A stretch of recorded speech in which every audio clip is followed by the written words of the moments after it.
আমাদের মানে আমার জীবনের একটা মোটো রেখেছি, অনেকগুলো অবজেক্টিভের মধ্যে একটা অবজেক্টিভ হলো যারা ব্যবসা করে অথবা যারা ব্যবসা করে না কিন্তু তারা ব্যবসা করতে চায়, অথবা যারা ব্যবসাটা বুঝে না তাদেরকে একটু অনুপ্রাণিত করা, উদ্বুদ্ধ করা যে আপনারা ব্যবসা করুন অথবা এভাবে ব্যবসা করুন। কারণটা কি? কারণটা হলো গোটা পৃথিবীতে ভিক্ষুক কারা বলেন তো? গোটা পৃথিবীতে ভিক্ষুক জাতি কারা?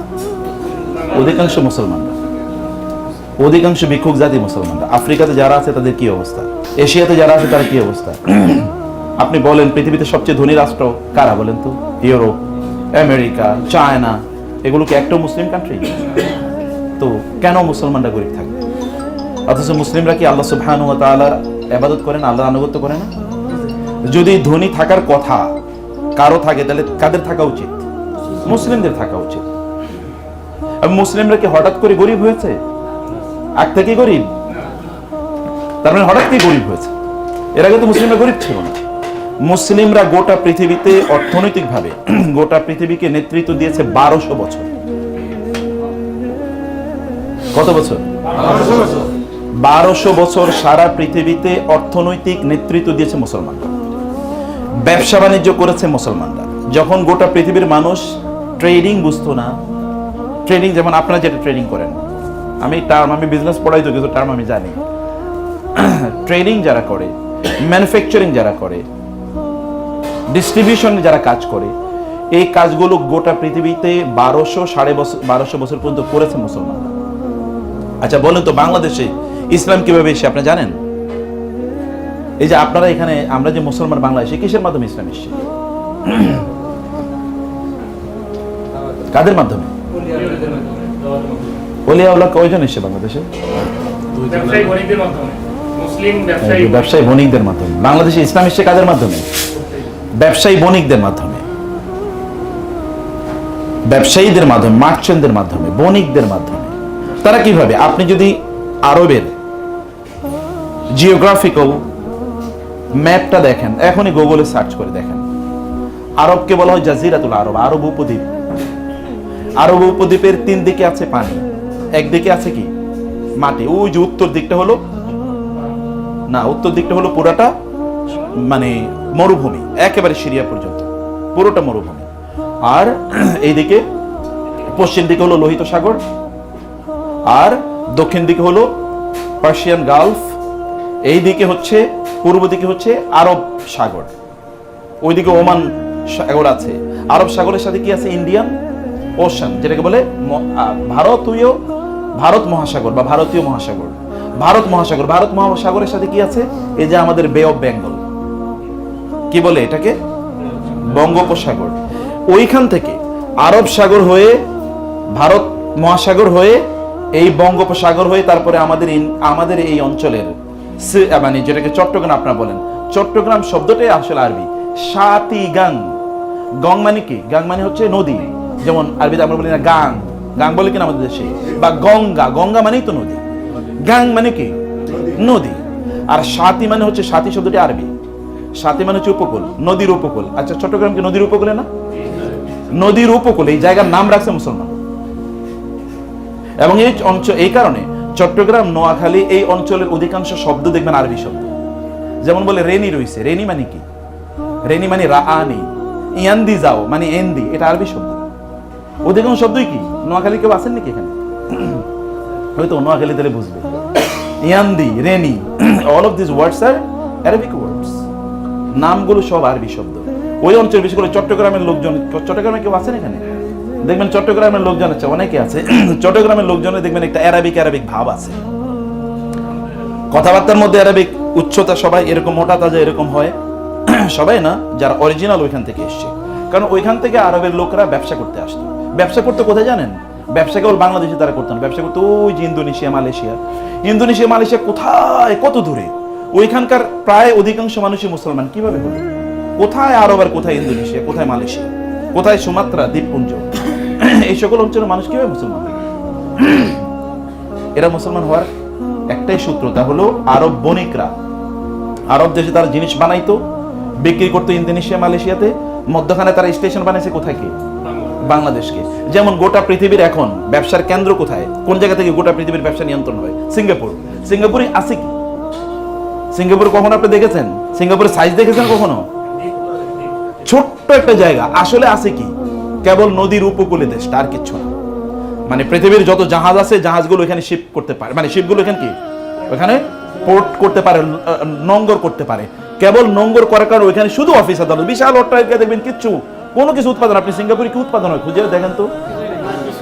তাহলে করে কি? ট্রেডিং করে। আসলে করে কি বলে না, বাংলাদেশের ওই যে চট্টগ্রামে খাতুনগঞ্জে মানে বাতাসে নাকি টাকা উড়ে বেড়ায়, খাতুনগঞ্জে আসলে করে কি? কোনো কিছু উৎপাদন হয় নাকি? সব কি হয়? ট্রেডিং হয়।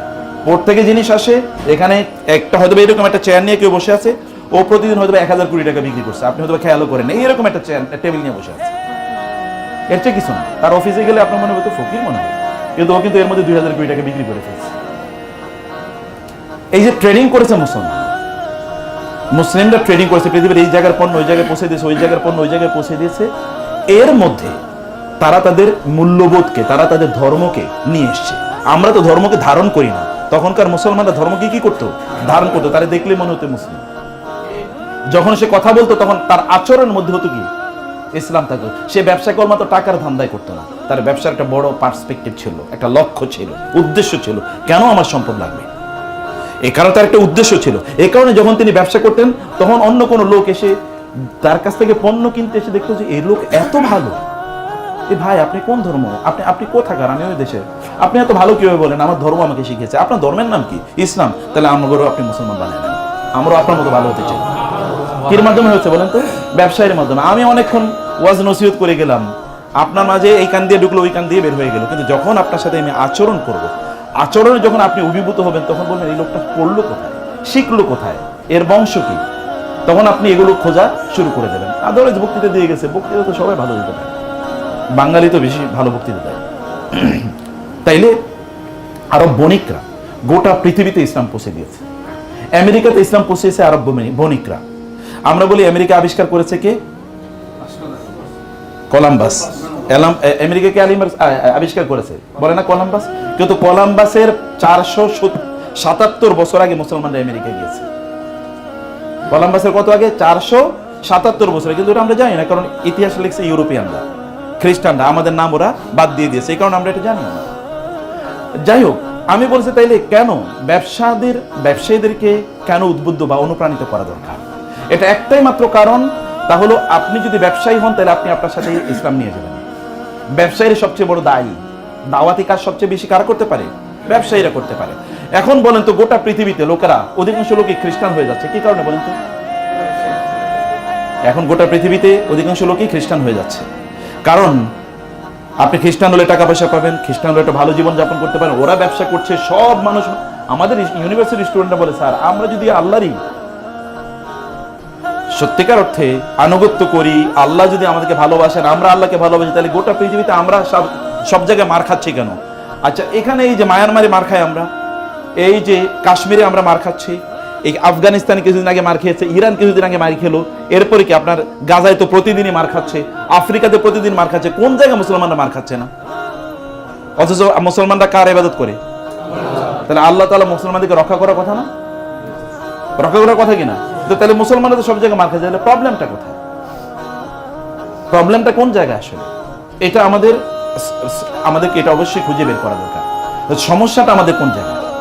1 নম্বর। 2 নম্বর বিষয় হচ্ছে যে তখন ওদের মাঝে কনফিউশন তৈরি হয় যে আমরা যে আল্লাহর ইবাদত করি, তাহলে আমরা তো মার খাচ্ছি কেন, ওরা এত টাকা পয়সা এগিয়ে যাচ্ছে কেন? আচ্ছা, আপনাকে যদি বলা হয় যে আপনাকে সিটিজেনশিপ দেওয়া হবে, আপনাকে পাকিস্তানের সিটিজেনশিপ দেওয়া হবে আর আমেরিকার সিটিজেনশিপ দেওয়া হবে, আপনি কোনটা নেবেন? অধিকাংশ বহুত লোক তাহাজ্জুদের নামাজ পড়তে পড়তে মাথায় কালো দাগ ফেলে ফেলছে, আমেরিকা যদি আল্লাহ যাইতে পারে। নাকি আমাদের দেশে দেখেছেন না, বলেছে যে আমেরিকার ভিসা দেওয়া হবে না। এর আগের যে কিছুদিন আগে যখন আগের গভর্নমেন্টের কাছে বলছে যে আমেরিকা শুধু ভিসা দেওয়া হবে না, তারপরে কান্নাকাটি দেখছিলেন, কান্নাকাটি, হায় হায়, যেন তাদের জান্নাত মিস হয়ে গেছে এরকম অবস্থা। আমেরিকা শুধু ভিসা দেওয়া হবে না, এতটুকু কিছু। তো আমেরিকাতে এত ড্রিম কেন, স্বপ্ন কেন? গোটা পৃথিবীর অর্থনীতির কতটুকু আমেরিকা নিয়ন্ত্রণ করে জানেন আপনারা? গোটা পৃথিবীর টাকা পয়সা যা চলে তার 50% হচ্ছে আমেরিকানরা নিয়ন্ত্রণ করে, 50%। আচ্ছা, পৃথিবীতে বিভিন্ন দেশে রিজার্ভ রাখে কোন দেশের টাকা? আপনারা বুঝেন নাই? রাষ্ট্রের যে রিজার্ভ, যেমন আমাদের দেশে ব্যাংকে যে রিজার্ভ আছে, কেন্দ্রীয় ব্যাংকে, এই কেন্দ্রীয় ব্যাংকের রিজার্ভ কাদের টাকা থাকে? ডলার থাকে নাকি? এটা কোন দেশের ডলার ছাড়া কোন দেশের রিজার্ভ আছে? কোন দেশের রিজার্ভ একটু কমে গেলেই তো কান্নাকাটি শুরু হয়ে যায়, সর্বনাশ কি হবে। তার মানে গোটা পৃথিবীটা নিয়ন্ত্রণ করছে কারা? আমেরিকানরা। ডলারের দাম যদি কমে যায় তখন আপনার কি মাথা তখন মানে ইয়ে হয়ে যায়, সর্বনাশ। আবার দেখবেন কয়েকদিন পরে পরে বলা হয় আমাদের দেশের টাকার কি করা হয়েছে, ডলারের এগেইনস্টে অবমূল্যায়ন করা হয়। কেন অবমূল্যায়ন করে জানতো আপনারা? কারণ হচ্ছে ডলারের দাম যদি বেড়ে যায় তাহলে আমাদের টাকার দাম কি কমে যাবে। টাকার দাম যদি কমে যায় তাহলে আমেরিকানরা পণ্য বেশি কিনবে। ধরেন এই পণ্যটা যদি $2 হয় তাহলে আমেরিকানরা চিন্তা করবে না আমি $2 দিয়ে এটা কিনবো। $2 ইকুয়াল টু ধরেন 100 টাকা। কিন্তু যদি এমন হয় যে $1 কিনতে পারবে, $1 ইকুয়াল টু 100 টাকা, তখন আমেরিকানরা পণ্য বেশি কিনবে না কম কিনবে? বেশি কিনবে, কারণ ওদেরকে আমি $1 দিয়ে কিনতে পারছি। আপনার দেশে আপনি হয়তো বুঝতে পারেন, আপনি দেখতেছেন 100 টাকায়, কিন্তু ওইটা ওই ডলারের এগেইনস্টে কি হয়ে গেছে, অর্ধেক হয়ে গেছে। আপনি হয়তো ইম্প্যাক্ট বুঝেন নাই। এটা ইন্টারন্যাশনাল একটা মার্কেটের একটা ইম্প্যাক্ট আছে, একটা বড় ধরনের ইম্প্যাক্ট আছে। গোটা পৃথিবী, আপনি কি সৌদি আরব আর কি ইউরোপ আর কি আপনার বাংলাদেশ সব নিয়ন্ত্রণ করছে আমেরিকান ডলার। কারণ কি? আচ্ছা, পৃথিবীতে আপনি 10টা ব্র্যান্ডের কথা বলেন তো, এরকম যে ব্র্যান্ডগুলো আমেরিকায় নাই অথবা আমেরিকানরা উৎপাদন করে না। আপনি বলেন অ্যাপল থেকে শুরু করে অ্যামাজন পর্যন্ত কোনটা আছে আমেরিকানদের বাইরে? আচ্ছা, এখন আমাদের দেশে যে কয়েকদিন আগে আমরা শুনছি এখানে যে ইন্টারনেটের জন্য কি আনা হবে, স্কাই না কি স্টারলিংক, স্টারলিংক আনা হবে না? স্টারলিংক কে করেছে? টেসলা কার? আচ্ছা, আপনি যে গুগল চালান, জিমেল, এটা কার? ফেসবুক যে চালান এটা কার? ইনস্টাগ্রাম চালান কার? হোয়াটসঅ্যাপ চালান কার? আপনি টেলিগ্রাম চালান কার? আপনি ইউটিউব চালান কার? তা আপনি একটা নিজে বলেন যেটা আপনি বানাইছেন। আচ্ছা, গোটা মুসলমানরা বানাইছে একটা বলেন তো। আপনি তো বুঝেন না, আপনি যখন ফেসবুকে গেছেন তখন কিন্তু ডলার অলরেডি ওর পকেটে চলে গেছে, যায় নাই? ফেসবুক এর মালিক পৃথিবীতে 3 নম্বর ধনী। কিসের উপর ভিত্তি? ওর কি কোনো ইন্ডাস্ট্রি আছে নাকি? কোনো ইন্ডাস্ট্রি নাই। আছে কি? এই যে ওনারা এমবিএ পড়ছে, এমবিএ বই কাদের লেখা বই পড়েছে?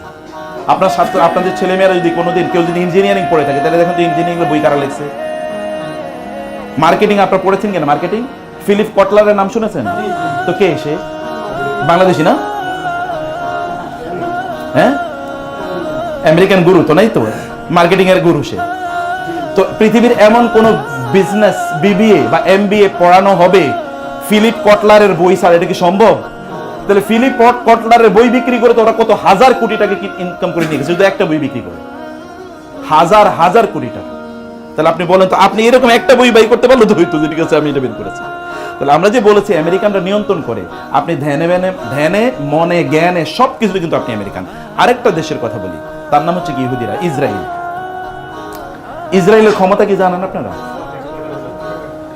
পৃথিবীর যত টেক জায়ান্ট আছে, যত বড় টেকনোলজির কোম্পানি আছে, সবগুলোর হেডকোয়ার্টার কোথায়? জেরুজালেমে। সব। অথচ ছোট্ট একটা, কতটুকু, কত কিলোমিটার? আমার মনে হয় যে এটা সব মিলে আমাদের এই ঢাকা তো বহুত পরের কথা, ঢাকার আরো বহু ছোট। এতটুকু একটা জায়গা দেখেন তো কি করে ফেলছে, সারা পৃথিবী নিয়ন্ত্রণ করেছে। কারণ কি? লিভার ব্রাদার্স কাদের? ইহুদিদের। পেপসি কার? কোকা কোলা কার? আপনি নাম শুধু লিস্ট দেখেন না, শুধু লিস্ট দেখেন আপনি, এগুলো সব হচ্ছে ওদের। আপনি একটা আপনি যদি বলা হয়, আপনি বলেন যে বাচ্চাদের ফুড লিভার ব্রাদার্স ছাড়া, বা ধরেন আপনি ইহুদিদের প্রোডাক্ট ছাড়া আপনার বাচ্চাদেরকে খাওয়াইতে পারবেন না। আপনি নেসলে, কাদের? নেসলে টাইপের এদের যত কোম্পানি আছে, মানে বাচ্চাদের ফুড যা আছে ইহুদিদের প্রোডাক্ট ছাড়া সম্ভব? আপনার বাচ্চারা নেলে না খাওয়াই রাখতে হবে। কারণ আপনি বলেন আমরা কি বানাইছি, বলেন একটা, বলেন যে আমরা বানাইছি, একটাও খুঁজে পাবেন না, সব বানাইছি ওরা। আর আপনি তখন চোখে তেল দিয়ে কাঁদবেন, হ্যাঁ আমরা কেন গরিব, আমরা কেন আল্লাহর ইবাদত করার পরেও আল্লাহ কেন আমাদেরকে গরিব বানালো? আপনি ধনী হওয়ার জন্য করেছেন কি? কিছুই তো করেননি, কিছুই তো করেননি। ধনী হওয়ার জন্য আপনি এবং আমি কোনো কিছুই করি নাই। অথচ ধন অর্জন করা, সম্পদ অর্জন করা আমাদের জন্য ফরজ। যেমন নামাজ পড়া ফরজ, সম্পদ অর্জন করা কি নামাজের চেয়ে কম ফরজ নাকি? ভিক্ষা করা কি? ভিক্ষা করা কি? ভিক্ষা এমন কিয়ামতের দিন যে সকল ব্যক্তিরা ভিক্ষা করবে, কিয়ামতের দিন তাদের মুখে মাংস থাকবে না। কি থাকবে না? তখন মানুষ দেখে দেখে বুঝবো ও তো ভিক্ষুক ছিল, এই কারণে ওর মুখে মাংস নেই। এটা এরকম লাঞ্ছিত অপমানিত হয়ে সে উঠবে কিয়ামতের দিন। আপনার রাসূল কিন্তু সাদাকে গ্রহণ করতো না, ভিক্ষা গ্রহণ করতেন না তিনি। আমরা তো সেই সম্ভ্রান্ত জাতি, ব্লু ব্লাড, যদি বলি আমরা তো রাজার জাতি, কিন্তু আমরা ভিক্ষুক হয়ে গেলাম কবে? ভিক্ষুক হয়ে গেলাম যেদিন থেকে আমরা ব্যবসা ছেড়ে দিয়েছি। আমরা বলছি ওরা ব্যবসা করুক, আমরা কি আখিরাত নিয়ে থাকবো। দুনিয়াকে আল্লাহ তাআলা আমাদেরকে দুনিয়ার নেতা বানাইছে না, ইন্নী জাইলুন ফিল আরদি খলিফা, আমি জমিনে কি বানাচ্ছি? নেতা বানাচ্ছি। তো আপনাদেরকে তো, আপনাদের বাবা তো জমিনের নেতা ছিল, তিনি কে? আদম আলাইহিস সালাম, উনি জমিনের নেতা ছিলেন না? ইব্রাহিম আলাইহিস সালাম আরেকজন বাবা, আল্লাহ তাআলা তাকে বলেছেন কি, ইন্নী জাইলুকা লিন্নাসি ইমামা, আমি তোমাকে মানুষের নেতা বানালাম। আপনাদের বাপ দাদারা মানুষের নেতা, এই জমিনের নেতা, আমরা হয়ে যাচ্ছি ভিক্ষুক। ও আমাদেরকে একটু ভিক্ষা না দিলে আমাদের চলে না। এই ভিক্ষুকের জাতি যেদিন থেকে আমরা নিজেদেরকে বানাইছি, ওই দিন থেকে গোটা পৃথিবী আমাদের হাতছাড়া হয়ে গেছে। পৃথিবী তো আপনার কথা চলবে যখন আপনার পকেটে টাকা থাকবে। পৃথিবী আপনার কথা চলবে না যখন আপনার পকেটে টাকা থাকবে না, তখন আপনার কথা চলবে না। মানুষের সামনে আপনি দাঁড়াবেন, মানুষের জন্য আপনি কিছু করবেন, করার জন্য আপনাকে অবশ্যই লাগবে সম্পদ। এখন সম্পদ ইনকাম করে কিভাবে বলেন তো? সম্পদ ইনকাম করার শ্রেষ্ঠতম পদ্ধতি হচ্ছে ব্যবসা। শ্রেষ্ঠতম পদ্ধতি কি? ব্যবসা। আপনি চাকরি করে কত টাকা ইনকাম করবেন? কত সর্বোচ্চ? কত সর্বোচ্চ? কিন্তু ব্যবসা করে এর কোনো লিমিট আছে? কোনো লিমিট নেই, কোনো লিমিট নেই। ব্যবসা করবেন, অথবা ব্যবসাকে আপনি সাপোর্ট করবেন। সবাইকে ব্যবসা করবে তা করবে না, কিন্তু ব্যবসার প্রতিষ্ঠানগুলোকে কি করতে হবে? সাপোর্ট করতে হবে। এবার আমি তাহলে 1 নম্বর কথায় গিয়েছি যে আমাদেরকে প্রচুর পরিমাণে ইনকাম করা লাগবে, প্রচুর ইনকাম করা লাগবে। ইনকাম কিভাবে করবো সেটা আমি পরে বলছি। 2 নম্বর বিষয় হচ্ছে যে ইনকাম করার জন্য আমাদেরকে লাগবে হলো ব্যবসা করা। কারণ ব্যবসার মধ্যে প্রচুর পরিমাণ কি আছে? বারাকা আছে। এখন ব্যবসা করার জন্য কি লাগবে? আমাদের প্রতিষ্ঠান লাগবে। ব্যবসা করার জন্য কি লাগবে? প্রতিষ্ঠান লাগবে। যেমন ইহুদিদের প্রতিষ্ঠান আছে, যেমন বললাম। আচ্ছা, অ্যাপল পৃথিবীর সবচেয়ে দামি মোবাইল কোম্পানির নাম কি? অ্যাপল নাকি? এরকম কেউ আর কিছু বানাইতে পারছে? কেউ বানাতে পারে। দেখুন তার কোনো প্যারালাল কিছু আছে? প্যারালাল কোনো কিছু নাই। প্যারালাল আচ্ছা, পৃথিবীতে কম্পিউটারের জগতে আপনার যা লাগবে, যেমন সফটওয়্যার সব সফটওয়্যার কারা বানাইছে বলেন তো? সব মাইক্রোসফট স্যার আপনি চলতে পারবেন। মানে এমএস যেটা আমরা বলি, মানে অফিসের মধ্যে কি আছে? ওয়ার্ড আছে, এক্সেল, তারপরে কি পাওয়ার পয়েন্ট, মানে অফিসের যা আছে এটা আপনি বলেন তো মাইক্রোসফট স্যার আপনার পক্ষে সম্ভব কিনা? তো মাইক্রোসফট কোন দেশের কোম্পানি? হ্যাঁ, এটা আমেরিকান কোম্পানি। কোথাকার কোম্পানি? American company. আপনি এরকম একটা কোম্পানি বানাইতে হবে। কোম্পানি ছাড়া, প্রতিষ্ঠান ছাড়া আপনি কোনোদিন কিচ্ছু করতে পারবেন না, কিচ্ছু করতে পারবেন না। আপনার প্রতিষ্ঠান তৈরি করতে হবে। প্রতিষ্ঠান, এখন 3 নম্বর জায়গায় আসি। প্রতিষ্ঠান কি সবাই একটা করে বানাবে? ইহুদিদের কি হয়েছে বলেন? ঠিক চায়নাদের কথা বলি। আচ্ছা, জাপানের কথা আগে বলি। জাপানে আপনারা জানেন 1945 সালে আমেরিকা কি করলো? কোন এক সকালে 7টা বাজে হিরোশিমাতে অ্যাটম বোম মারলো। অ্যাটম বোম মারার মুহূর্তের মধ্যে, মিনিটের মধ্যে সেখানকার 70 থেকে 80 হাজার লোক তারা তুলার মানে বালির মতো তারা উড়ে গেল। এই যে শরীরের অঙ্গ প্রত্যঙ্গগুলো, এগুলো সব বালি হয়ে গেছে, পাউডার এরকম উড়ে গেছে। এরপরে 2-3 দিন পরে আবার নাগাসাকিতে তারা কি করলো? অ্যাটম বোম করলো। এর কয়েকদিন পরে, 3-4 দিন পরে, এরপরে জাপানিজরা তারা আত্মসমর্পণ করতে বাধ্য হয়েছে। তারা দেখছে আর বাঁচতে পারছে না কোনোভাবে। জাপান একটা কি ধ্বংসস্তূপে পরিণত হয়েছে। সেই জাপানের বর্তমান অবস্থা কি বলেন? এটা আমি 1945-এর কথা বলছি। বাংলাদেশ স্বাধীন হয়েছে কবে জানেন আপনারা? কে বলছে? এটা তো দ্বিতীয় স্বাধীনতা। 1 নম্বর স্বাধীনতা কবে? 1947। 1 নম্বর স্বাধীনতা কবে? 1947। এই অঞ্চল তো 1947, এটা তখন নাম ছিল ইস্ট পাকিস্তান, এতটুকুই। অথবা এটা তো ইন্ডিপেন্ডেন্ট, তখন আলাদা। 1947 আর 1945। 1947-এর পরে আমরা কোথায় আর জাপান কোথায় বলেন? 1947 কি আমাদের যুদ্ধ বিধ্বস্ত দেশ? কিচ্ছুই তো হয় না, যুদ্ধ তো এখানে হয়ই নাই, কারণ আমরা তো আলাদা দেশ পেয়ে গেছি। এর কোনো যুদ্ধ 1971 যুদ্ধ হয়েছে, তাও তো এত কোনো বড় কোনো কিছু ডিজাস্টার ঘটে নেই। জাপানে সব ধ্বংস, কিছুই নেই। তাহলে জাপান তৈরি হলো কিভাবে? আপনারা জানেন জাপানের ইকোনমিক সাইজ জানেন আপনারা? এখন চায়না দ্বিতীয়, পৃথিবীর 1 নম্বর ইকোনমি কারা? আমেরিকা। 2 নম্বর ইকোনমি কারা? চায়না। এই কিছুদিন আগেও 2 নম্বর ইকোনমি কারা ছিল? জাপান ছিল। জাপানের টোটাল টাকা পয়সা যা আছে 57টা মুসলিম দেশের সব টাকা মিলেলেও জাপানের অর্ধেক হবে না। কথা বুঝেন না আমারটা? তাহলে আপনার রাস্তায় ফিরলো পড়েন না কেন? সুবহানাল্লাহ বলেন কমপক্ষে নাকি? এটা জাপানের জন্য সুবহানাল্লাহ না আপনার জন্য সুবহানাল্লাহ? আমাদের আস্তাগফিরুল্লাহ পড়া উচিত। জাপানের যা অর্থনীতি আছে, এই টোটাল অর্থনীতির অর্ধেকোনায় গোটা 57টা মুসলিম দেশে। জাপান করে কি বলেন তো? আপনি যদি সৌদি আরবেও যান, এমনকি আমেরিকাতেও গেলে দেখবেন BMW চলে, অথবা আপনি দেখবেন কি টয়োটা চলে, অথবা জাপানের গাড়ি ছাড়া আর কিছুই চলে। আচ্ছা বলেন তো, পৃথিবীতে জাপান করছে কি? ওরা গাড়ি বানাইছে, এইরকম ধরনের তারা কি ইলেকট্রনিক মানে ইয়ার পার্টস গুলো তারা তৈরি করেছে, মেশিনারিজ গুলো তারা বানাইছে। তো ওরা এই করলো কি? বলতো তো যুদ্ধ বিধ্বস্ত দেশ, সব মনে সাফ হয়ে গেছে। এরা করলো কি হবে? এরা করলো কি হবে?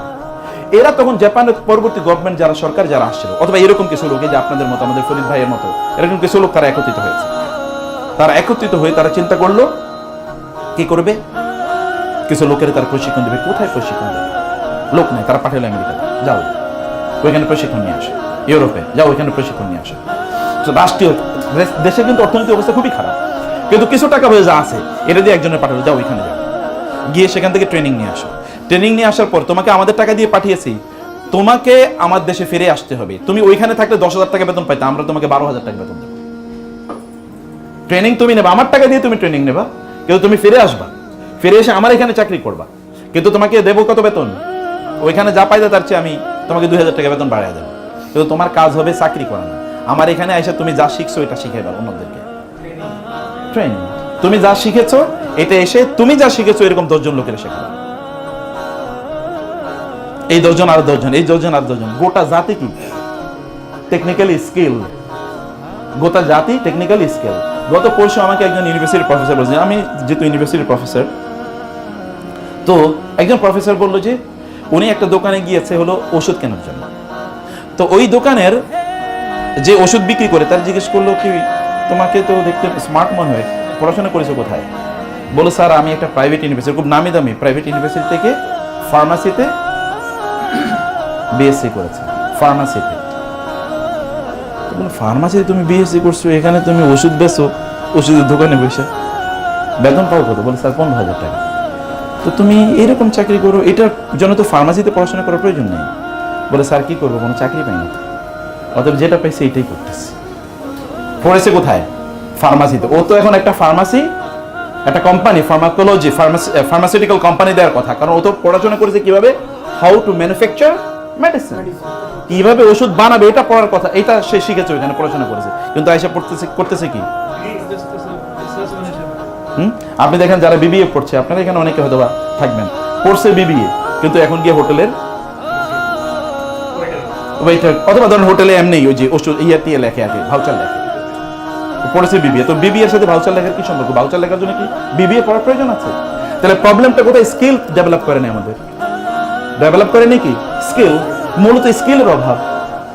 আপনাকে ডেভেলপ করতে হবে স্কিল, যেটা আপনার কাজে লাগবে। এই পড়া তো আপনার কাজে লাগে না, তাহলে আপনি কেন এই পড়া পড়ছেন? বা এই পড়ার পেছনে কেন এত ইনভেস্টমেন্ট? বাংলাদেশে প্রতি বছর 5 থেকে 7 লক্ষ ইউনিভার্সিটি গ্রাজুয়েট বের হয়, 5 থেকে 7 লক্ষ চাকরি আছে নাকি বাংলাদেশে? তাহলে এগুলো করবে কি? ওরাই তো তখন ফ্রাস্ট্রেশনে ভোগে, ওরাই তখন গাঁজা খায়, ওরাই তখন কি জুয়া খেলে, অথবা ওরাই তখন বিভিন্ন ধরনের অপকর্মে লিপ্ত হয়ে যায়। মূলত পড়াশোনাটা দরকার ছিল লাইফ ওরিয়েন্টেড, জীবনমুখী তার পড়াশোনাটা দরকার ছিল, যে এই পড়াশোনাটা তার কাজে লাগবে। এটা জাপানিজরা করেছে, যেমন একটা এক্সাম্পল বলছি। অতএব স্কিল ডেভেলপ মানে এদের দেখেন একটা কমিউনিটি ডেভেলপমেন্ট। 2 নম্বর বলি আমি, মানে ইহুদিরা, জানেন তো ইহুদিরা সংখ্যা কত জানেন? পৃথিবীতে প্রতি 1,000 লোকের মধ্যে 3 জন হলো ইহুদি। কত জনের মধ্যে? 3 জন। আর মুসলমানরা প্রতি 133 জন। মুসলমানরা প্রতি 100-তে কতজন? ইহুদিরা প্রতি 1,000-এ কতজন? 3 জন। গোটা পৃথিবী চালায় কি ইহুদিরা না মুসলমানরা? 1,000-এ 3 জন ওরা চালায়, আর আমরা 100 জনে 33 জন তাও আমরা চালাতে পারতেছি। তাহলে প্রবলেমটা কোথায়? স্কিলের অভাব। আরেকটা জিনিসের অভাব, তা হলো কি একটা কমিউনিটি অ্যাটাচমেন্ট। আমরা যখন, যেমন ধরেন আপনারা যখন কোনো এক জায়গায় চাকরি করবেন, তখন আপনি হয়তো চিন্তা করবেন আমি এত কষ্ট করবো না, আমি কষ্ট করলে ফরিদ সাহেব লাভবান হবে, আমি কেন কষ্ট করবো? এরকম মানসিকতা বাঙালির মধ্যে বেশি, মুসলমানদের মধ্যে বেশি, যে আমি এত কেন কষ্ট করব, আমি যত কষ্ট করবো তত ওনার লাভ, আমার তো আর লাভ নেই, অতএব আমি যত ফাঁকি দিতে পারি, এরকম একটা মানসিকতা আছে। কিন্তু ইহুদিদের এই মানসিকতা নেই, জানেন?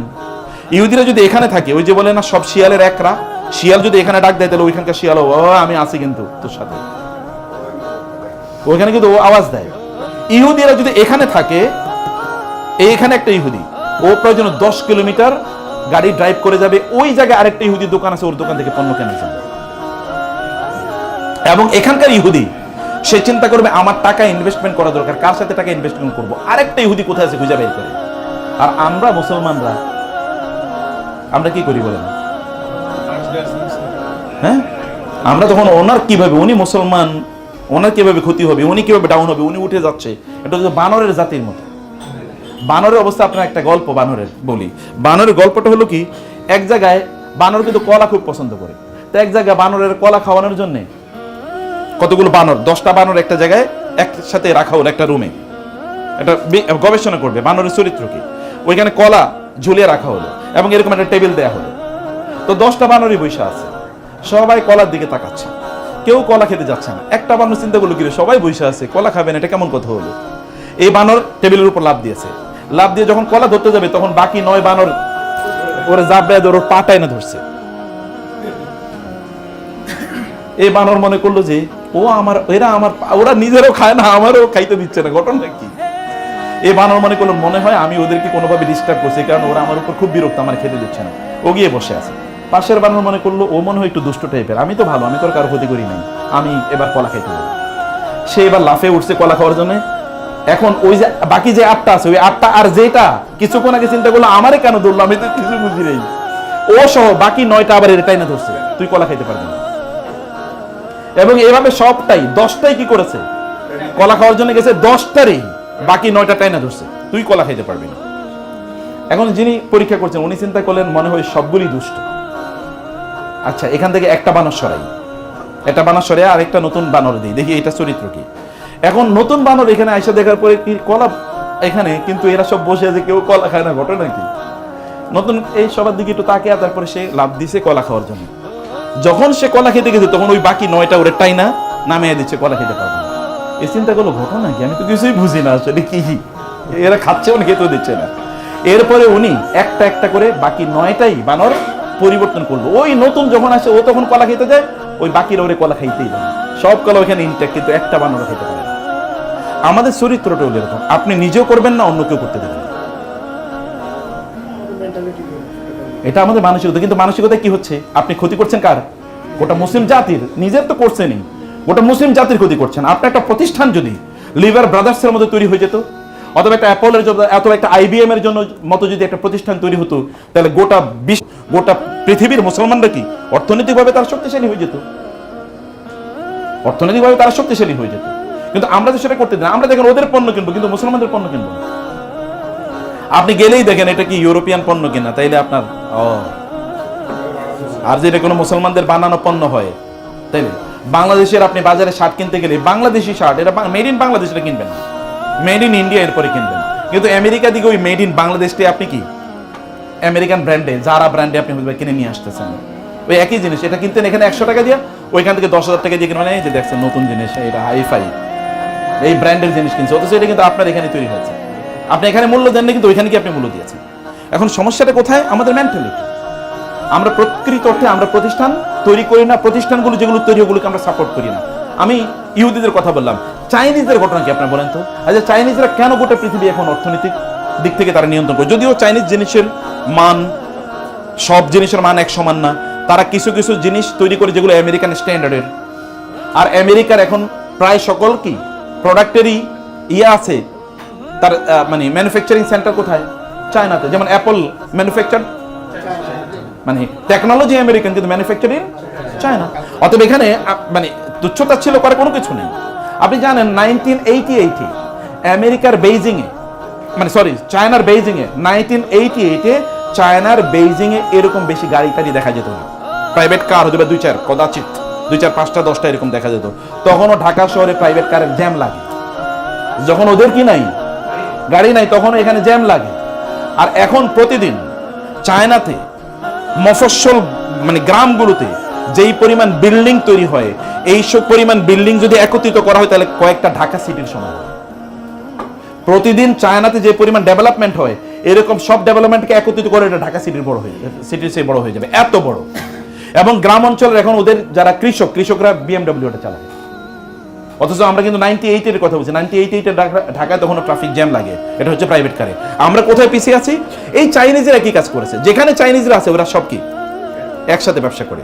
তুমি চাইনিজ, তুমি ওকে, আমি তোমার সাথে তোমার ব্যবসা গ্রো করতে, আমি তোমার সাথে ব্যবসা গ্রো করে দিচ্ছি। তোমাকে কি করতে, আমি তোমাকে সাপোর্ট করছি, আমি জীবন দিয়ে তোমার জন্য করবো। কারণ ওরা জানে এটা তাদের আলটিমেটলি কি, তাদের গোটা জাতিকে উন্নত করবে, তাদের গোটা জাতিকে উন্নত করবে। আর আমরা কিন্তু এটা দেখেন, এই যে আমাদের দেশে যে এই যে ব্যাটারি চালিত যে অটো রিক্সা, এই ব্যাটারি চালিত অটো রিক্সার জন্য বাংলাদেশে এসে চাইনিজরা ব্যাটারি বানাচ্ছে এবং আমরা কিন্তু ওদের ব্যাটারি কিনছি। কিন্তু আপনি একটা ফ্যাক্টরি দিলে হয়তো অন্যরা আসবেও না, কিনবেও না। এবং আপনার হয়তো বা কাজেন, আপনার বন্ধু, আপনার হয়তো বা পাশের ফ্ল্যাটের কোনো ভাই আপনার বিরুদ্ধে হিংসা করে বিদ্যা, ও এত টাকা পয়সা মালিক হচ্ছে, নিশ্চয়ই ডাকাতি করছে, চুরি করছে, আপনাকে হিংসা করা শুরু করবে।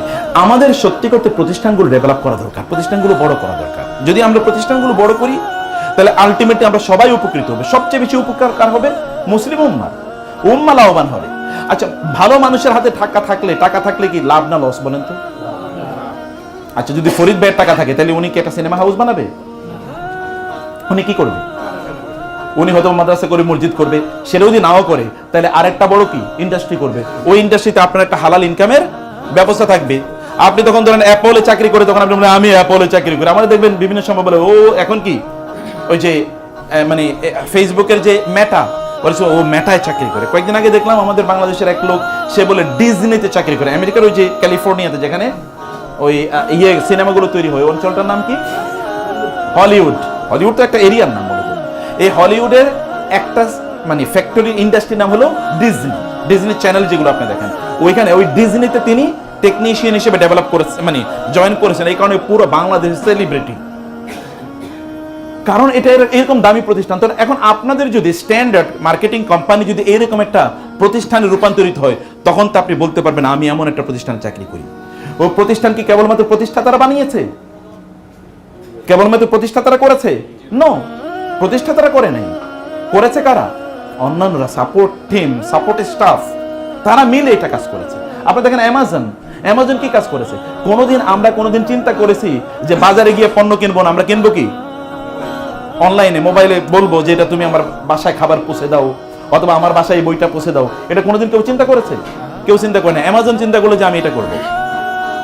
অ্যামাজন কিন্তু আমি জঙ্গলের কথা বলি না, অ্যামাজন হোয়াটসঅ্যাপ মানে ইয়ের কথা বলছি, অ্যাপসের কথা বলছি। ব্যবসা করে কি ওরা? কিসের ব্যবসা করছে? অ্যাপস। আচ্ছা, উবার কিসের ব্যবসা করে? আচ্ছা, পাঠাও কিসের ব্যবসা করে? ফুড পান্ডা কিসের ব্যবসা করে? অ্যাপস। এর বাইরে কিছু আছে নাকি তার? এর বাইরে কিছু নেই তো। সে তো একটা অ্যাপস বানিয়েছে। আচ্ছা, আমাদের আলিবাবা কিসের ব্যবসা করে? অ্যাপস। সে তো অ্যাপস বানিয়ে দিয়েছে। এই অ্যাপসের মাধ্যমে অ্যামাজন পৃথিবীর এখন 1 নম্বর কোম্পানি, সবচেয়ে বেশি টাকা অ্যামাজনের পকেটে ঢুকে। সে একটা মার্কেট প্লেস করে দিয়েছে কেমন। এবং ওইখানে সাপোর্ট স্টাফ যারা আছে তারা জানেন, তারা এটাকে এমন একটা জায়গায় নিয়ে গেছে। সাপোর্ট স্টাফ মানে আপনাদের মতো যারা আছে, এরা এমন একটা জায়গায় প্রতিষ্ঠানে নিয়ে গেছে, এখন আপনি অ্যামাজনে চাকরি করা মানে হচ্ছে আই হ্যাভ বিকাম সামথিং, আমি কিছু একটা হয়ে গেছে। এই জায়গাটাতে প্রতিষ্ঠানগুলোকে ডেভেলপ করা আমাদের জন্য খুবই জরুরি। কিন্তু মুসলিম বিশ্বে এরকম কোন প্রতিষ্ঠান ডেভেলপ করে নাই। এটা আমাদের অ্যাটিটিউডের কারণে। এখন আপনারা যদি সিদ্ধান্ত নেন যে না আমরা প্রতিষ্ঠান ডেভেলপ করে দেব, তাহলে আপনাদের এই স্ট্যান্ডার্ড মার্কেটিং কোম্পানি কি এটা হতে পারে না? অ্যামাজন কয়দিন আগে তৈরি হচ্ছে আপনি দেখেন না? Idea is very important. Idea যদি থাকে মানুষের, তাইলে ওই আইডিয়াকে সাপোর্ট করা দরকার। ওরা আইডিয়া ডেভেলপ করেছে, আমরা আইডিয়া ডেভেলপ করি না। ওরা কাজ করেছে, আমরা কাজ করি না। পঞ্চম যে কথাটা বলতে চাই আপনাদের জন্য, তাহলে যে আপনাদেরও কিন্তু প্রচুর পরিমাণ সম্পদের আপনাদের মালিক হবে। যেমন ফরিদ ভাইয়ের কথা বলেছি, ফরিদ ভাই যদি অনেক সম্পদ ওনার হয়, তাহলে ফরিদ ভাই কি করবেন? একটা মাদ্রাসা বানাবেন। তাহলে সম্পদ হলে আলটিমেটলি দিনের কাজ হচ্ছে কিনা বলেন তো? সম্পদ হলে দিনের কাজ হয় কিনা? আচ্ছা, মসজিদগুলো কি ফকিররা বানাচ্ছে নাকি? আপনি কোন মসজিদে, বাংলাদেশের কথা যদি কোন মসজিদ যেখানে এসি খুব ভালো, টাইলস খুব ভালো, ডেকোরেশন খুব ভালো, লিফট আছে, এই মসজিদগুলো বানাইছে কারা? ফকিররা ভিক্ষা করে করে নাকি? এখানে কারা টাকা দিয়েছে? কারা? সব ধনীরা টাকা দিয়েছে। তার মানে ধনীরা কি আপনার জন্য ইবাদতের জায়গা করে দিচ্ছে। যদি আপনি ইবাদত করে ওইখানে শান্তি পান, তাহলে সওয়াবটা কে পাবে? ধনী লোক পাবে। তাহলে আপনাকে তো ধনী হওয়া লাগবে। আপনি এরকম সওয়াব পেতে চান না? আপনি কি চান না যে আপনার মাধ্যমে এরকম একটা প্রতিষ্ঠান হোক? আপনি কি চান না যে আপনার মাধ্যমে এরকম বড় কয়েকজন স্কলার তৈরি হোক? আপনি কি চান না যে আপনার কারণ মাধ্যমে এরকম বড় কি একটা দিনই কাজ হোক? এটা যদি আপনি চান, আপনি কেন আপনি ফকিরের মতো জীবন যাপন করেন? কেমন গরিবের মতো জীবন যাপন করেন? ডু সামথিং, কিছু একটা করেন যেন আপনি বুক ফুলে বলতে পারেন যে আমি কিছু করেছি, আমি কিছু একটা করেছি। আমি জাতির জন্য, মানুষের জন্য, উম্মার জন্য, দেশের জন্য কিছু একটা করেছি, এটা আপনার করা লাগবে। এটা করার জন্য আপনাকে আল্লাহ তাআলা যথেষ্ট পরিমাণ ক্যাপাবিলিটি দিয়ে দিয়েছেন, কিন্তু ক্যাপাবিলিটিগুলো আপনাকে কাজে লাগানো লাগবে। এই কাজে লাগানোর জন্য আপনি কি করবেন? You should start your work early to rise and early to bed, makes a man healthy, তাই না? এটা তো আমরা ছোটবেলায় পড়ে এসেছি। একজন, আপনি যদি একটু আগে ঘুমিয়ে পড়েন, একটু আগে যদি ঘুম থেকে ওঠেন, তাহলে আপনি হেলদি হবেন, ওয়েলদি হবেন, ওয়াইজ হবেন। আপনার কাজ আপনি কখন শুরু করেন বলেন? আজকে আপনারা বলেন তো, সকাল থেকে কাজ শুরু করেছেন এরকম কয়জন আছেন? ফজর পড়েছেন কয়জন আছেন? আচ্ছা, ফজরে হাত তুলে, আমি তোলাইতে চাই না, নাহলে অন্যরা লজ্জা পাবে। ফজরের পরে কাজ শুরু করেছেন, সূর্য ওঠার আগে কাজ শুরু করেছেন কয়জন বলেন? একজন শুরু করছেন। সূর্য ওঠার আগে আপনি কাজ শুরু করেন নাই, আর আপনি চিন্তা করছেন আপনি ধনী হবেন। এটা তো মানে হচ্ছে অ্যাবসলিউট ইম্পসিবল। আপনি যদি বলেন আমি এখন লাফ দিয়ে আকাশে উঠে যাব, এটা যেরকম, এটা এরকম বক্তব্য। আপনি বলেন তো, এই যে এলন মাস্কের কথা বলছি, আপনি গুগলে সার্চ করেন ও কখন তার সকাল শুরু করে। আপনার টিম কুকের তার সার্চ দেখেন কয়টায় তার সকাল শুরু করে, তার দিনের কাজ কখন শুরু করে। আচ্ছা, অ্যাপলের স্টিভ জবস আপনি জিজ্ঞেস করেন যে, অথবা ওয়ারেন বাফেটের যে সবচেয়ে বড় ইনভেস্টমেন্ট কোম্পানি, আপনি ওদেরকে জিজ্ঞেস করেন যে, গুগলকে জিজ্ঞেস করেন যে তিনি তার, অথবা চ্যাট জিপিটিকে জিজ্ঞেস করেন যে সে তার দিন কখন শুরু করে। আপনি দেখেন সূর্য ওঠার 2 ঘন্টা, 2.5 ঘন্টা, 1.5 ঘন্টা আগে। সূর্য ওঠার পরে তারা তাদের দিন শুরু করেছে, এটা কখনো না। জাপানিজরা কেন? জাপানিজরা সূর্য ওঠার আগে অফিসে যাওয়ার জন্য দৌড়ায়। আপনারা দেখেন, গল্প শুনেন না এগুলো? জাপানে আপনার 7টার আগে, 6টার আগে ওইখানে তাদের ওই যে মেট্রোতে রেলের লাইন পড়ে যায়, ওখানে এরকম লম্বা লাইন পড়ে যাচ্ছে, এবং তখন তার হাতে একটা বই পড়তেছে আর লাইনে দাঁড়িয়ে আছে। আমাদের শুরু হয় অফিসে 10টায়, অধিকাংশ লোকই আসেন, চাকরি তার অধিকাংশ 10টায় শুরু হয়। এই লোকেরা দুনিয়া পরিবর্তন করবে, সে তো তার নিজেরই পরিবর্তন করতে পারে না, এই লোক দুনিয়া পরিবর্তন করবে কিভাবে?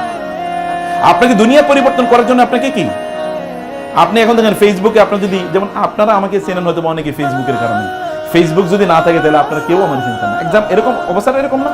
অধিকাংশ সেলিব্রিটির মানুষ কিসের কারণে চেনে?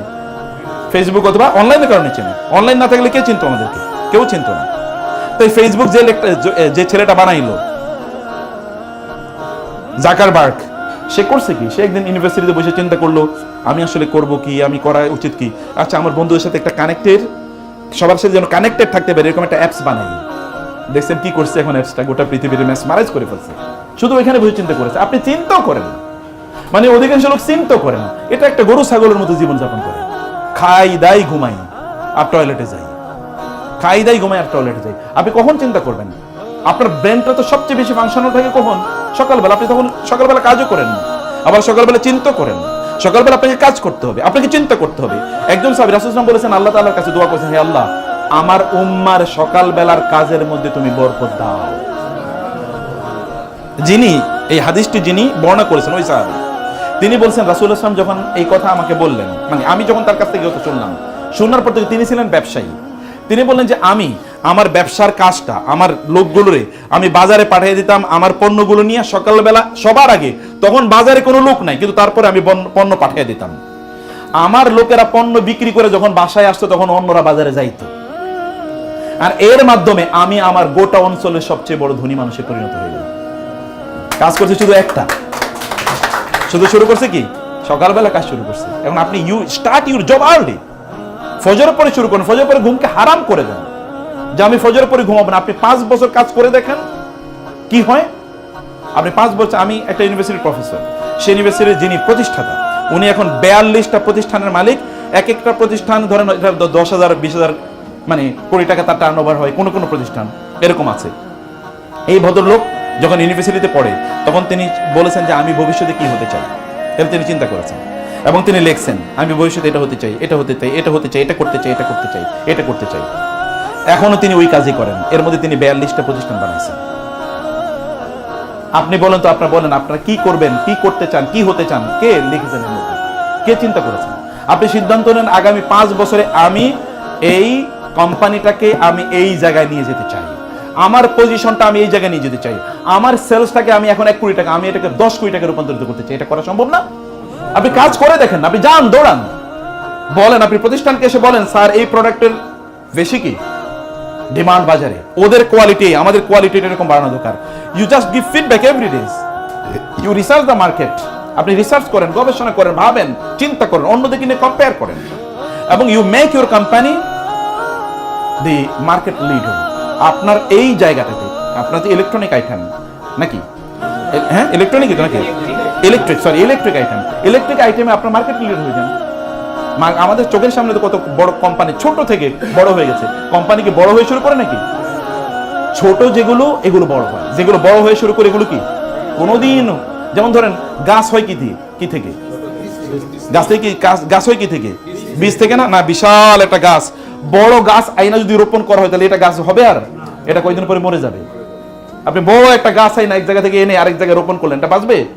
কিন্তু একটা বীজ বপন করলেন, এটা কি, এটাই গাছ হয়, এইটাই বাঁচবে। অতএব বীজ বপন করতে হয়। একটা প্রতিষ্ঠান যখন বীজ বপন করেছে, চলেন না কাজ করি, সবাই মিলে কাজ করি, ফাঁকি আপনি কাউরে দেন না। আসলে ফাঁকি দিচ্ছেন আপনি নিজে, বুঝেন না হয়তো আপনি। কোন এক সময় আপনাকে হয়তো এই প্রতিষ্ঠানে আপনি থাকতে পারবেন, অন্য জায়গায় যাবেন, ওইখানে থাকতে পারবেন, অন্য জায়গায় যাবেন, এরপরে কেবল মাথার চুল ছিঁড়বেন, কেন আমি ভালো করতে পারলাম না, কেন অন্যরা এত বড় হয়ে গেল, আমি কেন হতে পারলাম না, এটা আপনি তখন বলতে থাকবেন। আমাদের জীবনে একটা গল্প বলে আমি লাস্ট এটা শেষ করে দিচ্ছি। আমি ভালো ইংরেজি বলি এবং ইংরেজি মাশাআল্লাহ খুব ভালো শিখেছি। এখন কিভাবে ইংলিশ শিখলাম? এটা ভাষা, আমি তো পড়ছি মাদ্রাসায়, ইউনিভার্সিটিতে, তো ইংলিশ শিখলাম কি? অথবা আপনি বলবেন যে আপনার তো আরবি জানার কথা, জানি আরবি, কিন্তু ইংরেজি জানলাম কি হবে? আমি একবার চিন্তা, আমার তখন ইউনিভার্সিটির পরীক্ষা শেষ, মাস্টার্স পরীক্ষা শেষ, 4 মাস সময় পেয়েছে। আমি ভাবলাম যে 4 মাসে করব কি? আমি 4 মাস শুধুমাত্র একটা ডেইলি পত্রিকা, ইংলিশ পত্রিকা কিনতাম, কিনে আমি এটা পড়তাম 4 মাস। 4 মাসের পরে আমি দেখলাম আমার ইংরেজির লেভেল এই জায়গায় গিয়েছে, যারা আমার সামনে ইংরেজি বলার জন্য বসে তারা একটু একটু কিছু করে তারা একটু স্ট্যান্ড হয়ে যায়, যে না ঠিক আছে আর ইংরেজি বলবো না, সাথে বাংলাই বলি। 4 মাস পরে ইন্টারভিউ হলো একটা ইউনিভার্সিটিতে, তখন প্রাইভেট ইউনিভার্সিটি, এটা ওই যে ভাই যে কথা বলছেন ইন্টারন্যাশনাল ইসলামিক ইউনিভার্সিটি চিটাগং, এটা ঢাকা ক্যাম্পাস, এখানে ইন্টারভিউ হলো। ওইখানে আমি ইন্টারভিউতে জয়েন করলাম। আমাদের সাথে জয়েন করেছে বাংলাদেশের বিভিন্ন বিশ্ববিদ্যালয়, এমনকি ঢাকা বিশ্ববিদ্যালয় থেকে ফার্স্ট ক্লাস ফার্স্ট হয় এরকম প্রায় 1 ডজন, আরো বিভিন্ন জায়গা থেকে সুপার ডুপার এরকম 75 জন জয়েন করলো পরীক্ষায়, তারা ইন্টারভিউতে আসলো রিটেন এক্সামে আমি হয়ে গেছি ফার্স্ট, কারণ অন্যরা এই লেভেলের ইংরেজি জানে না। এরপরে কি হলো, ভাইবাতে কেউ কাছাকাছি বসতে পারে না, আমি ভাইবাতেও ফার্স্ট, রিটেনও ফার্স্ট। কি করছি, কেবল 4 মাস কাজ করেছি আর কিছু করি, এবং still I am enjoying the benefits of that 4 months. Of those 4 months, I am enjoying still the benefits. আপনি সিদ্ধান্ত নেন যে আমি কেবল এতটুকু সময় কাজ করব, এবং কাজ করেন, টাকা ইনকাম করেন। আল্লাহ সুবহানাহু ওয়া তাআলা জিহাদ, 2 ধরনের জিহাদ আমাদের উপর ফরজ করেছেন। একটা জিহাদ কি? একটা জিহাদ হলো না সম্পদ দিয়ে, বি আমওয়ালিকুম ওয়া আনফুসিকুম, একটা হলো জীবন দিয়ে যারা যুদ্ধের ময়দানে জিহাদ করে, আর একটা জিহাদ আছে কি না, আরেকটা জিহাদ আছে সম্পদ দিয়ে, ওইটা তো আছে। জিহাদ করে 2টো জিনিস দিয়ে, একটা জিনিস কি জীবন, আরটা কি মাল, সম্পদ। তা আপনি তো মুজাহিদ হতে পারেন, আপনি মুজাহিদ হওয়ার এই রাস্তা কেন আপনি বন্ধ করে দিচ্ছেন? আপনি তো জিহাদ করতে পারেন কি দিয়ে? সম্পদ দিয়ে। সম্পদ দিয়ে আপনি জিহাদ করেন, সম্পদের মালিক হন। সম্পদের মালিক কেবলমাত্র কি ভোগের জন্য হইেন না, যে আমি টাকা ইনকাম করব, আমি খাবো, আমি ফুর্তি করবো, বা আমার বাচ্চাদেরকে আমি এই রাখবো সেই রাখবো, সেগুলো করতে হবে, সেগুলো করতে। আপনি দিন শেষে সারাদিন আপনি কাজ করলেন, এই কাজ করার কারণে আপনার পায়ে ব্যথা হলো, আপনার হাতে বিভিন্ন যে গোটা উঠে গেল, এই হাতটা আল্লাহ সুবহানাহু ওয়া তাআলার কাছে ওই ব্যক্তির হাতের চেয়ে অনেক অনেক বেশি উত্তম, যে ব্যক্তি কেবলমাত্র সবসময় বই নিয়ে বসে আছে পড়তেছে, তার চেয়ে অনেক অনেক বেশি উত্তম। কারণ আপনি কি এই হাত দিয়ে আয় ইনকাম করছেন, হালাল পথে ইনকাম করছেন, আপনি অন্যদের ইনকাম রিজিকের ব্যবস্থা করে দিচ্ছেন, আল্লাহ তাআলা আপনার মাধ্যমে অন্যদের রিজিকের ব্যবস্থা করে দিচ্ছেন। আপনি কাজ করেন। ইয়াং ম্যান, আপনারা কেন কাজ করবেন না? আপনি সকালবেলা শুয়ে থাকেন কিভাবে? আপনি জব তো করবেন 3-4টা, একটা এক্সাম্পল বলছি। অথবা আপনাকে বলতে হবে যে আমার কোম্পানিতে আমার চেয়ে পারফরমেন্স কেউ বেশি দেখাতে পারবে না, ফাস্তাবিকুল খায়রাত, ভালো কাজে প্রতিযোগিতা করেন, এই কাজে প্রতিযোগিতা করেন। আপনার মোবাইল ইন্টারনেট থাকে, মোবাইল আপনি ফেসবুকে তাকিয়ে থাকেন কি কারণে? কারে দেখেন আপনি? আরেকজনের জিনিস দেখে আপনার লাভ কি? অমুকের পোস্ট দেখে আপনি লাইক দিলেন, কমেন্ট দিলেন, মানে কি? এগুলো স্টুপিডিটি। অমুকের পোস্ট দেখে আপনার লাইক কমেন্ট দেওয়ার দরকার কি? আপনি যদি সেখানে এডুকেশনাল কোনো কিছু থাকে সেটা ভিন্ন কথা। আপনি এরপরে কেবল ফেসবুক টিপাচ্ছেন, কি কারণে টিপাচ্ছেন আপনি জানেন না। আপনার দিন শেষ কোনো কাজই হলো না। দিন শেষে আপনি দুনিয়া তো লাঞ্ছিত অপমানিত, আখিরাত লাঞ্ছিত অপমানিত। বিয়ে শাদী করতে পারবেন না ইয়াং জেনারেশন, মানে কি? কেন আপনি বিয়ে করবেন না? আপনার টাকা পয়সা, আপনার 20-22 বছর বয়স, 24 বছর বয়সে আপনার কাছে 1 কোটি টাকা থাকা উচিত ছিল, কারণ আপনাকে এই এনার্জি আল্লাহ তাআলা দিয়েছেন, আপনার কিছুই নেই, কারণ আপনি কাজ করবেন না। আপনি এখানে কয়টা থেকে অফিস, আপনি এখান থেকে কাজ শুরু করেন এখন থেকে, যদি আমি জানি না প্রতিষ্ঠানের আপনাদের সিস্টেম কি, যদি এরকম থাকে আপনার যত সেলস তত আপনার সম্মানই বাড়বে, তাহলে আপনি কেন সেলস বেশি করেন না? আপনি কেন করেন না সেলস বেশি? কার দায়িত্ব, কার দায় কার? কেন আপনি একটা লোকের কাছে 10 বার গেলেন না? ওই লোকের কাছে, ওই দোকানের কাছে আপনি কেন 10 বার গেলেন না? ভাই আমাদের প্রোডাক্টটা নেন, আপনি একটু দেখেন, এবং তা কেন এসে আপনি ফিডব্যাক দিলেন না? আপনি কেন করলেন না এটা? এটা তো আপনার দায়, এটা দায়িত্ব। আপনার ইনকামটা হালাল কি হারাম আমি ওই আলোচনায় গেলামই না, আমি আপনার দুনিয়ার বেনিফিটের কথা বলছি। আপনি এটা করেই দেখেন, প্রতিষ্ঠান বড় হইলে আপনিও বড় হবেন, প্রতিষ্ঠান দাঁড়াইলে আপনিও দাঁড়াবেন। যেমন মেটার কথা বলছি, যেমন গুগলের কথা বলছি, যেমন বাংলাদেশের সবচেয়ে দামি কোম্পানিগুলোর আপনি আকিজের কথা বলি ফর এক্সাম্পল, যেন আপনি যখন ওখানে চাকরি করবেন তখন আপনারও ওই প্রতিষ্ঠান যত বড় হবে আপনিও তত বড় হবেন। বড় হওয়ার জন্য প্রতিষ্ঠানকে সাপোর্ট দিতে হবে, নিজকে সাপোর্ট দেওয়া হলেই হবে, এবং এর মাধ্যমে আপনারা নিজেরা প্রয়োজনে আপনি আপনার এলাকার ডিলারশিপ নেন। একটা এক্সাম্পল বলছি, ওইখানে আপনি ডিলারশিপ নেন, কাজও করেন, ডিলারশিপও নেন। একটা এক্সাম্পল বলছি, ছোট ছোট ব্যবসা শুরু করে দেন, আপনার পণ্য আপনি বিক্রি করেন, বা আপনি একটা লোক তৈরি করে দেন, আপনার কাউকে নিয়োগ দেন যে তুমি এগুলো পণ্য বিক্রি করো, আপনি আবার সাব হ্যান্ড তৈরি করেন। You can do many things. আপনি কেবল একটু ডাইনামিক্যালি চিন্তা করলেই হলো। আপনি কাউকে আরো অন্য কাউকে আপনি নিয়োগ করতে পারেন, নিয়ে যেতে আপনাকে আরো সাপোর্ট করলো, আরো বেশি মানুষের সাথে র্যাপোর্ট তৈরি করা, মানুষের সাথে সম্পর্ক তৈরি করা। আপনার পণ্যটা আপনার কেবল হাসির কারণে নেবে। আপনি ওইখানে গেছেন, আপনাকে 3টা কথা জিজ্ঞেস করলো, আপনি একটা কথার উত্তর দিলেন না। আপনি জানেন যে কোনো মানুষকে দেখে হেসে দেওয়া এটাও কি? এটা তো সুন্নাহ শুধু না, সাদাকা। কাউরে কোনো ফকিরের দান করলে, যেটা টাকা দান করলে আপনি যে সওয়াব পেতেন, কাউকে দেখে হেসে দিলে কি? আর আমরা মার্কেটিং এ বলি smiling is the best marketing টুল। কোন এসআর সেলস রিপ্রেজেন্টেটিভ যদি দোকানিরে দেখে হাসে, ওই দোকানে তার পণ্য কেনা ছাড়া তার কোনো উপায় আছে? আর আপনি যাইবেন, মনে হচ্ছে যেন আপনি কয়লা মুখে দিয়ে গেছেন একেবারে, চেহারার দিকে তাকাইলে মনে হচ্ছে না এখন উজু করে আসা উচিত আমার, তাই না? আপনার যদি পরিস্থিতি এইরকম হয়, তাহলে আপনার পণ্য কেন লোকেরা কিনবে? ওনার দায় পড়লো কি? ওনার দায় পড়লো কি? প্রয়োজন আপনি ইনভেস্টমেন্ট করেন, আপনি ওনাকে চা খাওয়ান, যাওয়ার জন্য সময় 2টা চকলেট নিয়ে যান। ভাই আপনি আমার পণ্য গত মাসে অনেক বেশি বিক্রি করছেন, আপনার জন্য এই ফুলের শুভেচ্ছা। করেন না এটা? ডু সামথিং, নতুন কিছু আপনি উদ্ভাবন করেন। এটা করে আপনি আপনার নিজের পজিশনটাকে বাড়ান, নিজের সম্মান বাড়ান। আপনি যত বেশি কাজ করবেন তত সম্মান কি আপনার বাড়বে। কিন্তু আমরা বলছি টাকার মালিক হবেন কি কারণে বলেন তো? কেবল দুনিয়ার কারণে না, আপনার আখেরাতও লাগবে। আখেরাতের কাজ করেন। আপনার মনে চান আপনি একটা মসজিদ করেন, আপনার মনে চান আপনার এলাকায় একটা মাদ্রাসা করেন, আপনার মনে চান আপনার বাবা মার জন্য আপনি দান সাদাকা করেন, আপনাকে একবার মনে চান যে আপনার বাবা মাকে আপনি হজে পাঠান। আপনি যদি না মনে, এটা যদি আপনার মনে না উঠে, তাহলে আপনি একটা কুসন্তান, আপনি কুসন্তান। আপনি যদি এটা যদি আপনার মনে না চায় যে আমার বাবাকে আমি হজে পাঠাতে চাই, আমার মাকে আমি হজে পাঠাতে চাই, তাহলে আপনার স্ত্রীকে আপনার কাছে রাখবেন, আপনি ঢাকায় ভালো জায়গায় রাখবেন। আপনার যদি এটা মনে না চায়, তাহলে এটা কুশ স্বামী, স্বামী হয়ে উপযুক্ত। অথচ আপনার শক্তি আছে, আপনি করতে পারেন কাজ, চাইলে কাজ করতে পারেন। কাজ করেন, বারাকা দেওয়ার মালিককে। যে কাজ করবে আল্লাহ তাকে বরকত দেবে। এই যে ইউরোপিয়ানরা করছে, হিন্দুরা করছে, বৌদ্ধরা করছে, খ্রিস্টানরা করছে, কেবল কাজ করে না কারা? পৃথিবীর একমাত্র জাতি যারা কাজ করে না, পৃথিবীর একমাত্র জাতি যারা কাজ করে না। অথচ কাজ করা আল্লাহ তাআলা তাদের উপর ফরজ করে দিয়েছেন, অন্য কারো উপর কাজ করা ফরজ না, কিন্তু এদের উপর কাজ করা ফরজ। আর এই জাতিই কাজ করে। ফজরের নামাজ পৃথিবীর কারো উপর ফরজ নাকি? কিন্তু আমাদের উপর ফরজ। কোথায় ফরজ? জামাতে গিয়ে পুরুষদের জন্য। পুরুষ ঘরে নামাজ পড়লে হবে নাকি? যেই পুরুষ ঘরে নামাজ পড়ে, ওর তো বিয়ে করে উচিত হয় না, ওর বউ তো ওরে তালাক দিয়ে চলে যাওয়া উচিত, যদি বউ তালাক দিয়ে যায় না, এটা আরেক আলোচনা। কিন্তু ওর বউ তারে ছেড়ে যাওয়া উচিত। কিন্তু আধা পুরুষ যে এখনো ফজরের সময় সে ঘুমে আছে। পাখি যদি আপনার আগে ঘুম থেকে উঠতে পারে, তাহলে বুঝবেন আপনি পাখির চেয়ে ওঠেন। যদি শিয়াল এবং কুকুর আপনার চেয়ে ঘুম থেকে আগে উঠে, বনের প্রাণীগুলো আপনার চেয়ে ঘুম থেকে আগে উঠে, তাহলে আপনি তাদের চেয়ে ওঠেন। আপনি তাদের মতোই হতে পারলেন।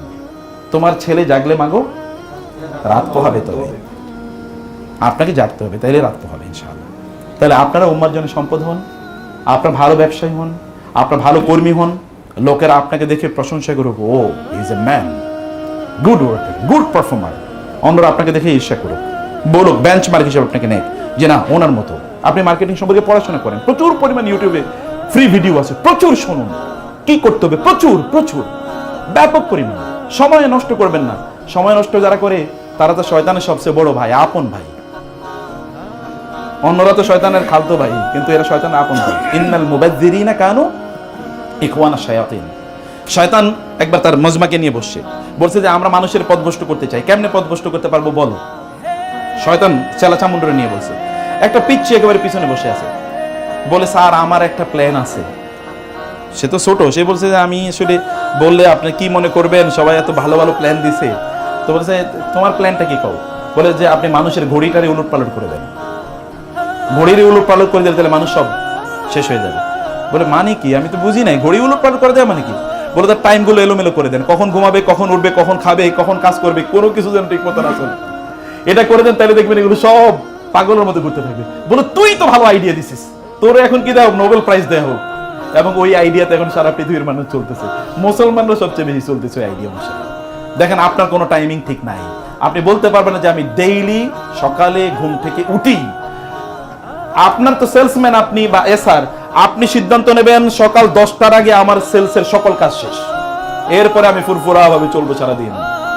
এইটা আপনাকে সিদ্ধান্ত নিতে হবে, তাইলে দেখেন আপনি see the change. You do it for 1 to 3 months, 4 months, and you see the changes in your life.